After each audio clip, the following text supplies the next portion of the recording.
Welcome to the shooting show. This week we follow David Virtue and friends to a Scottish rookery.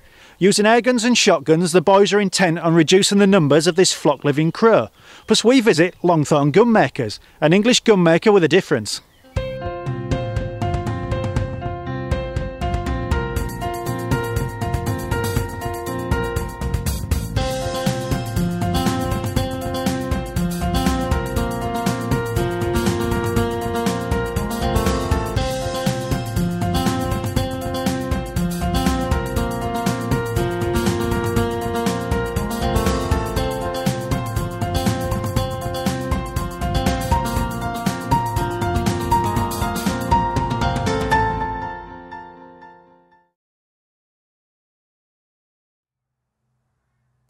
Today we're following the old tradition of shooting the branches in May. Our destination is a rookery north of the border, and shooting show favourite David Virtue is the man in the driving seat.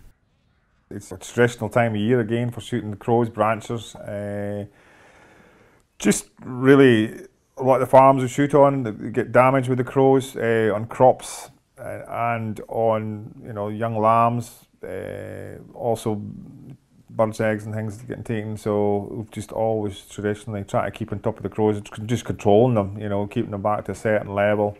They seem to be the same sort of numbers year on year in a lot of these places, but I think if you didn't shoot some of them, they would be out of control. David has some English guests with him who'll be heading out with shotguns later to fettle a few adult rooks, but his first stop is a solo mission with the airgun.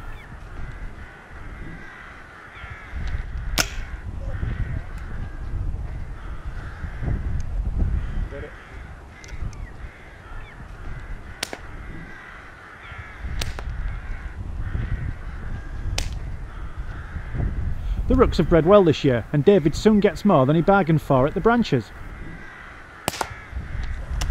There's another one. It's actually above it.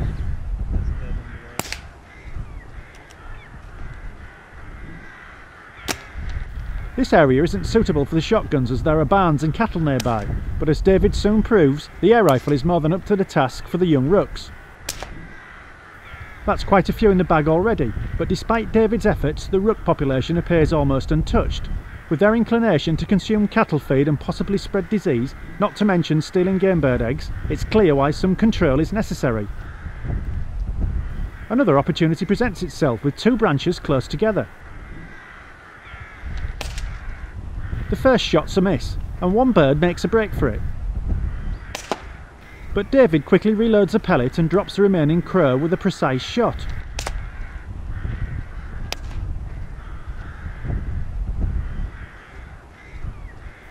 The branches are still weak on the wing, and David has little trouble reaching a sensible quota for this area. It's time to move to a different rookery, where shotguns are the order of the day. Some areas you can shoot shotgun, which is fine if it's away for the farm buildings, away for farm animals, and the crows are fairly strong on the wing now anyway, so we'll do that in certain bits.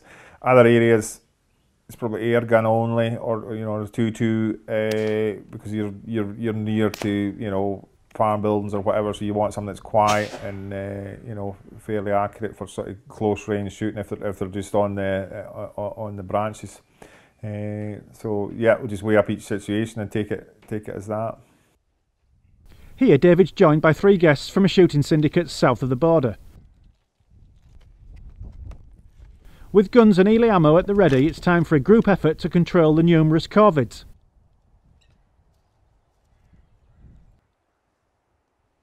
We're in two syndicates, so basically fruit season we shoot every Saturday. We've got several farms where we do pest control on, pigeon shooting mainly, and crows. We started coming up to David's 7 years ago. Mm-hmm. Yep. We first started coming up for geese, which we enjoyed. Then David invited us up to shoot crows. Arriving at the rookery, we immediately notice a difference. The birds are a lot stronger on the wing here and are taking flight more regularly. This could be more of a challenge than we first thought.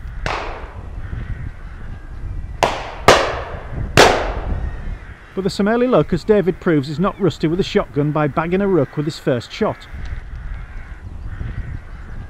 While the guest guns line out at the edge of the woodland, David heads into the trees. From this viewpoint, it's clearer than ever just how many birds there are, but for now they stay out of range. We've also fitted David with a GoPro camera so he can catch his shots in action, and so he can blame any misses on the camera affecting his balance. Making his way through the woodland, David finds things frustrating as he can't pick out a suitable shot. Having all these cameras on him must be a curse.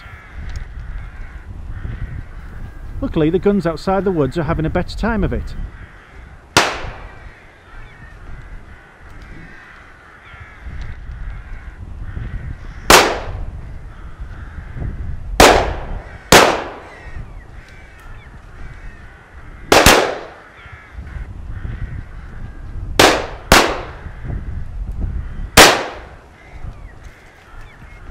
With all the guns getting one in the bag, David is left listening to the sounds of them having fun while he gets nothing. The birds are flocking overhead, but it's the young branches that we're after. Finally, David gets a chance.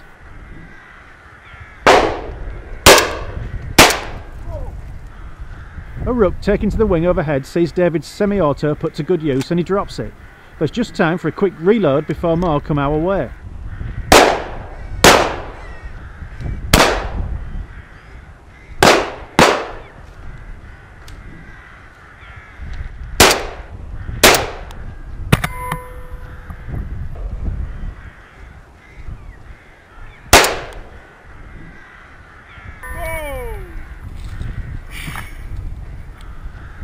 It's all go for the guns now. The promise of a decent bag has fired them up and they're putting their shooting skills to full use.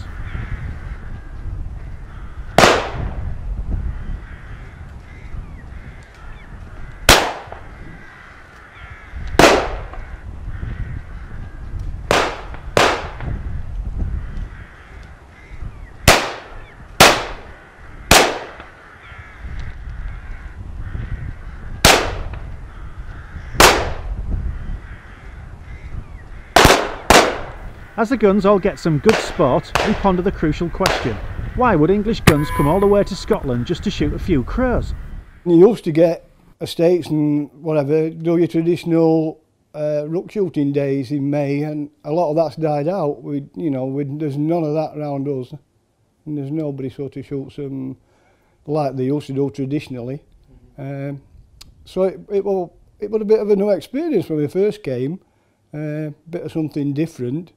And doing a bit of good besides. With praise like that from an Englishman, David is clearly getting something right. Before the day ends, we find the time to watch young shot Connor as he gets a few in the bag.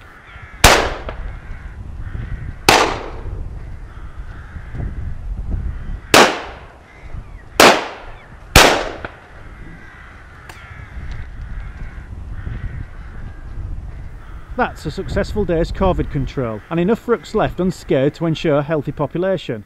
As for the fallen birds, they'll be heading into a traditional rook pie tonight, with any excess going to the ferrets. Crow patrol the virtue way there, and now the shooting show news. This is the shooting show news. Scotland's legislation on knife sales is damaging rural businesses, the Regulatory Review Group has revealed. Gun and fishing tackle shops in Scotland must meet rigid criteria and apply for a licence to sell knives, even in rural areas where there is little crime.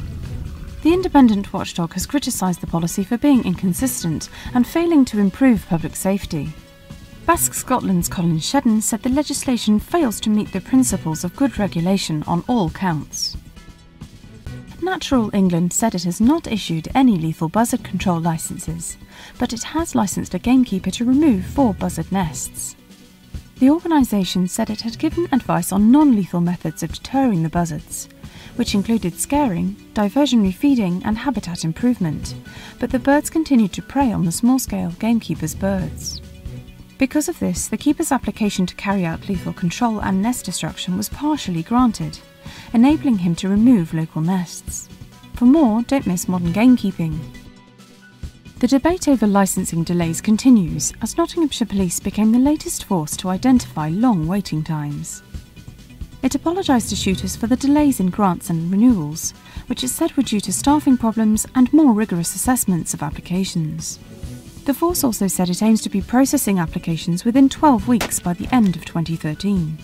BASC said it welcomed Nottinghamshire's honesty and determination in facing the problem. More than 70 grounds took part in National Shooting Week, the Countryside Alliance has said. CA Chairman Barney White-Spanner described the week as a huge success and said the event had been exceptionally fortunate to have Peter Wilson as its spokesman. He went on to say there was so much more the shooting industry could do to inform and engage the younger generation. And finally, BASC has announced that no fewer than 320 shoots have now signed up to its Green Shoots programme. Green Shoots now covers 600 square kilometres of land, with 3,700 species records made. Members are using the programme to map out shoot drives, plot safe routes on and off mountains and salt marshes, and confirm shoot boundaries. Visit the link on screen for more information on the scheme. That was the Shooting Show news.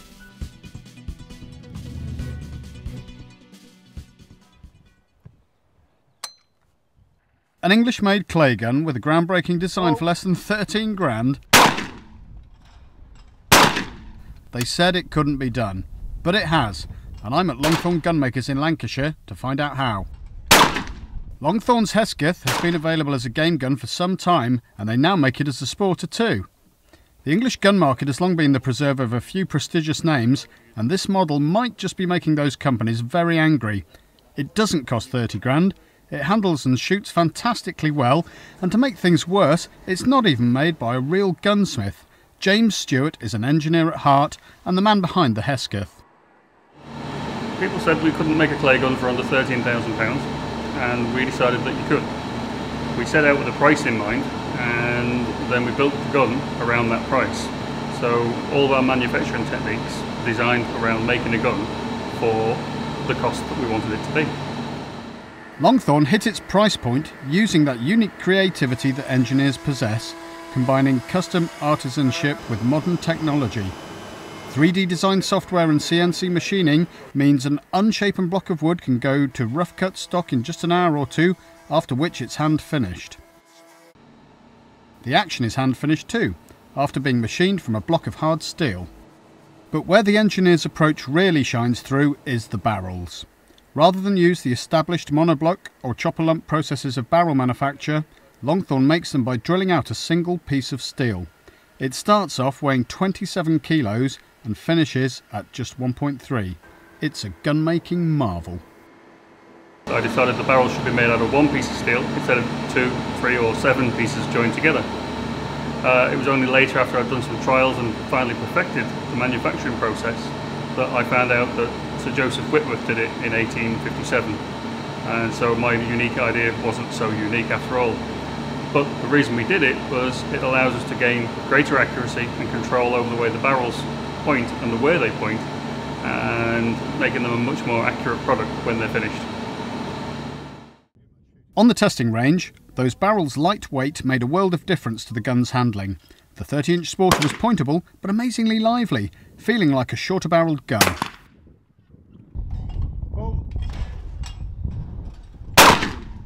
The shallowness of the action also meant felt recoil was almost non-existent, and the gun was still as stable and precise as any other. We do a variety of different fore-end shapes, from schnabel to this slim style that we use on the English style game guns. The stock is available in any shape. You can have a choice of autosafe or a selectable trigger. It's a true side lock, which every gun that we make at the moment is a true side lock. I've got to look at it so I remember what I made. I'm very forgetful. All those custom options left me wanting one right away, but you might have a wait on your hands if you want one yourself, as Longthorne deals with all orders directly and doesn't currently go through shops. The Longthorne approach is certainly an unusual one, but with the quality of an English clay gun at this sort of price, I wouldn't be surprised if it's everywhere before too long. Right, thanks very much.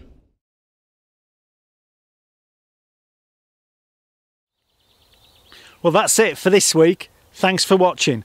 We're out every Monday, 7:30 PM UK time. This is The Shooting Show.